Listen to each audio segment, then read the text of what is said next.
All right, Shalom, Yasharala. First and foremost, I would like to say give all honor, praise, and glory to Yahweh, Bahashem, Yahweh Shah, Yahweh, the Heavenly Father, Yahweh Shah, is the only begotten Son. I am just watching videos, meditating, thinking, okay, and watching Apostle Gabar page, and he was talking about Abba Bivens, him and Apostle Ramlad. So just dwelling on the times of the old, man, thinking about how this truth started getting pushed out majorly, man. All right, because we had lost it, all right, during slavery. Then and at the end we started into slavery.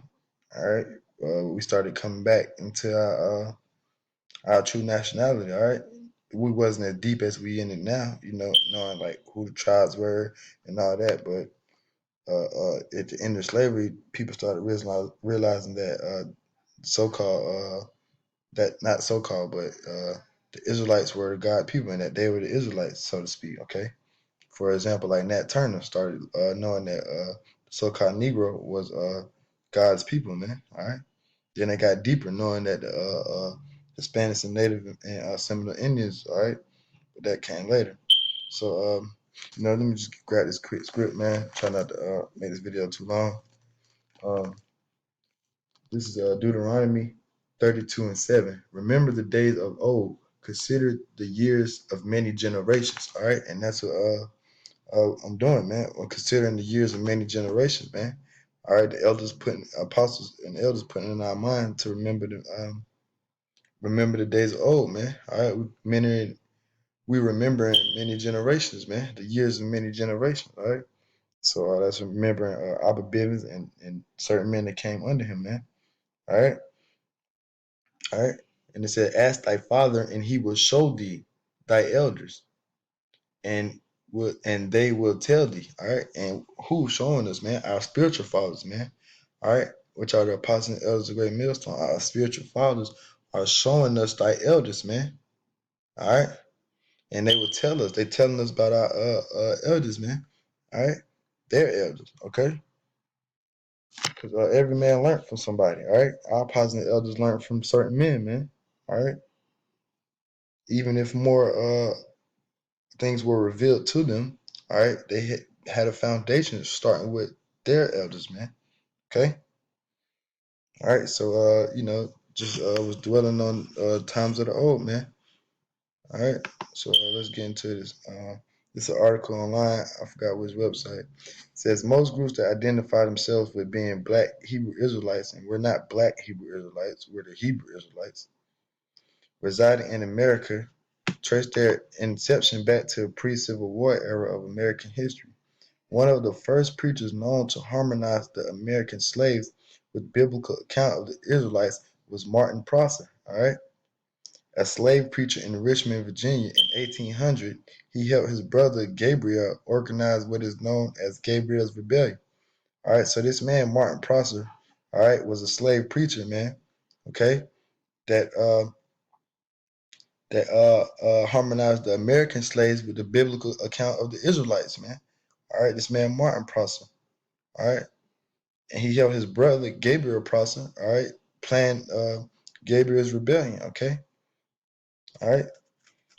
But that rebellion didn't work because Uncle Tom sold out Gabriel. Okay, this is Gabriel Prosser. All right. He had an unsuccessful slave revolt, man. All right, cause some 2/3 Uncle Tom niggas sold him out before they can even start the attack, man.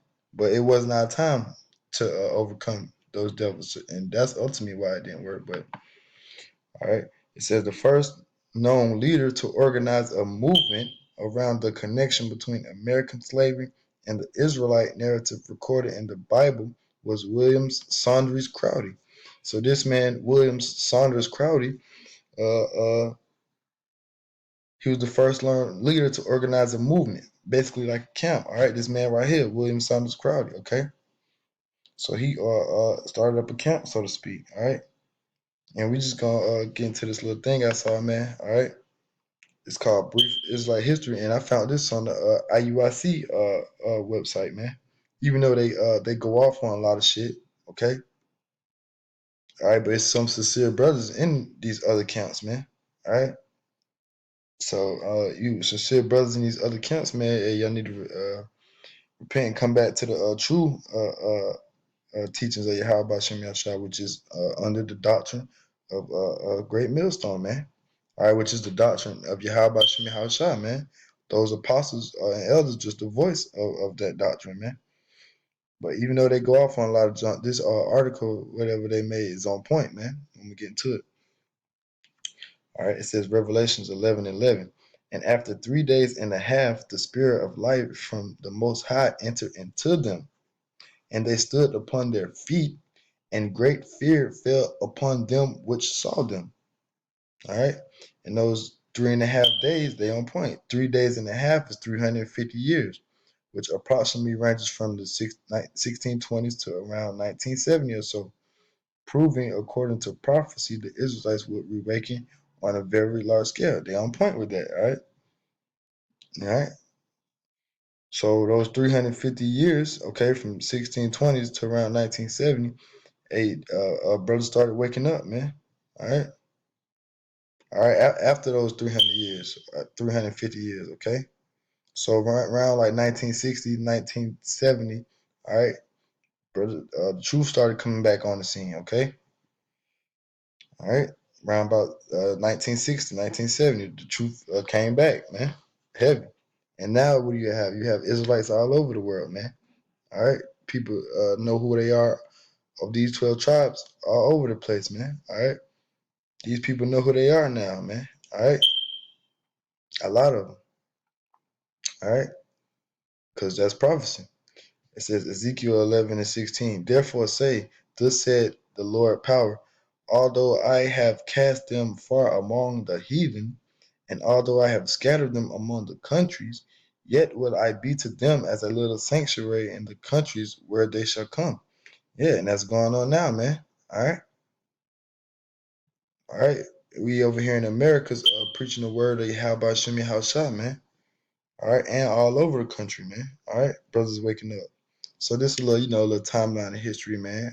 Cause we remember in the days of old, like the script I just read, man. All right.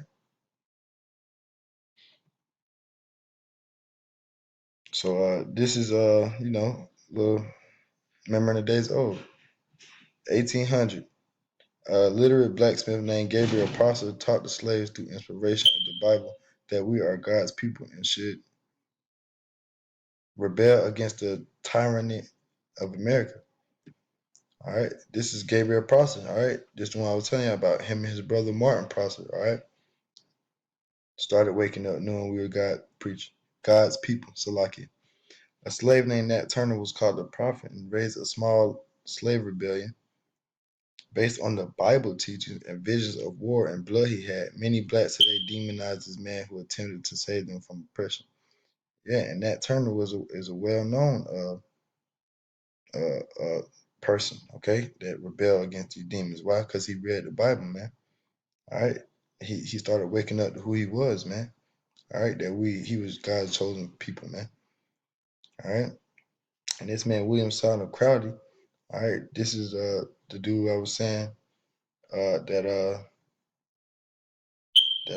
started a group, okay?